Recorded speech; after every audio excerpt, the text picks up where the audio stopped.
Do you sometimes wonder what happened to Trunks in his new timeline? Are you somewhat confused on what happened to the old timeline and what possible return we could have for Trunks in the future? Well, let's explore these questions. Hello and welcome back, all my Dragon Ball Theorists. The end of the Trunks arc was pretty dark. I mean, Zamasu became the universe itself, and Zeno erased an entire timeline. I mean everything. Kinda sad that all that Trunks and our heroes fought so hard for was completely wiped out. However, that's exactly what happened. In the manga, they even went on to show the time ring breaking to solidify that this entire parallel world is now gone for good. I think it was confusing for the fans because the time machine went back to pick up Future Zeno, but the only reason that happened was because it had been at those coordinates before. However, make no mistake, the entirety of this paradox is now gone, which brings us to how these alternate timelines are created, and Timeline 7, in which Future Trunks and Mai now live in with other versions of themselves. Simply using a time machine doesn't create one of these paradoxes, which is what actually creates a new split in the flow of time. A paradox is created when something is altered, like when Beerus Hakkai'd Zamasu. This would have never happened if Future Trunks didn't alert them of the troubled future and Goku Black. So when Whis and Beerus intervened, they created a split in the flow of time where there are parallels where Zamasu is erased and one where he isn't. This action by Beerus caused Timeline 6 to be born. Now Whis, in his good nature, says that he believes that Trunks can return to a time before his world was erased. In order to do this, Whis must go back in time before Zamasu becomes a problem, wake up Lord Beerus, and then Zamasu is sealed away instead of Hakkai'd to prevent another paradox. The problem is a paradox is already created just by doing this action, which is Timeline 7 that Trunks and Mai now travel to, where there are other versions of themselves. However, it isn't discussed in the anime, but the problem also is that in order for Whis to wake up Beerus to deal with Zamasu, he has to be alive, which he won't be if Dabura and Babidi kill the Supreme Kai. In the manga, Trunks asks if he can go to a time before Dabura shows up, and Whis confirms it.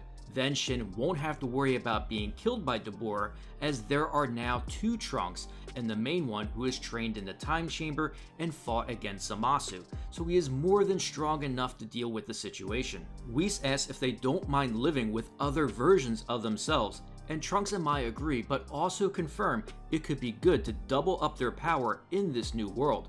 I know the manga and anime differ slightly, but using a combination of them both explains this entire situation more clearly. We now understand where Trunks and Mai are heading to and the problems they face in this world, which are some extremely difficult situations on the horizon, because Trunks and Mai went to a time before Dabura and Babidi arrive to handle that incident so Beerus can be alive to seal Zamasu away. Which also means that this is before Moro escapes from the galactic prison. In this time, both Trunks have all the problems eliminated except one, and both of them have no idea that it's coming. Trunks traveled to a past before Moro to warn the Z Fighters of Goku Black, and in his future, Moro never became a problem yet. We can assume Moro existed and was in prison since there wasn't anyone strong enough to kill him. However, in Trunks' future, there is no Goku and Vegeta to intervene with Moro, and there is no Fat Buu on Earth to aid in resealing Moro. Trunks dealt with Babidi and Dabura in his future, preventing Majin Buu from even happening. So Moro never has Earth brought to his attention, and with most life on Earth vanquished by the harsh times of this future, Moro has no reason to even go there, as he is looking for planets rich in life to absorb. Trunks said it himself, after eliminating Babidi and Dabura, that an even more powerful enemy would arrive, which was Goku Black. You see, when you mess with time, it tends to mess back.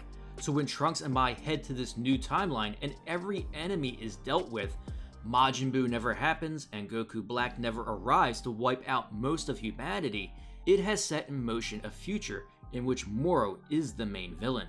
Since Earth is now teeming with life, which Moro will be looking for planets just like this when he escapes to regain his power. Moro could also be made aware of two powerful fighters on Earth with the two Trunks, in effect drawing Moro to them as he will be looking for delicious energy to regain his youth. So instead of Goku and Vegeta fighting an escaped Moro from prison, it would be both Trunks, which will inevitably end the same way it did when Goku and Vegeta got beaten by Moro because they couldn't deal with his energy absorption or magic. If the two Trunks survive, which Moro does seem to leave his victims alive as they are no threat to him, Trunks now has no choice. He must either develop a plan with the Supreme Kai and Galactic Patrol to somehow seal Moro away, or if Moro can't be defeated, try to escape back to the main timeline to warn Goku and Vegeta of Moro, which they have already dealt with. Either way, it could make for an entertaining story, and I'd like to see more of Moro because I think they really could have developed the character more in the manga.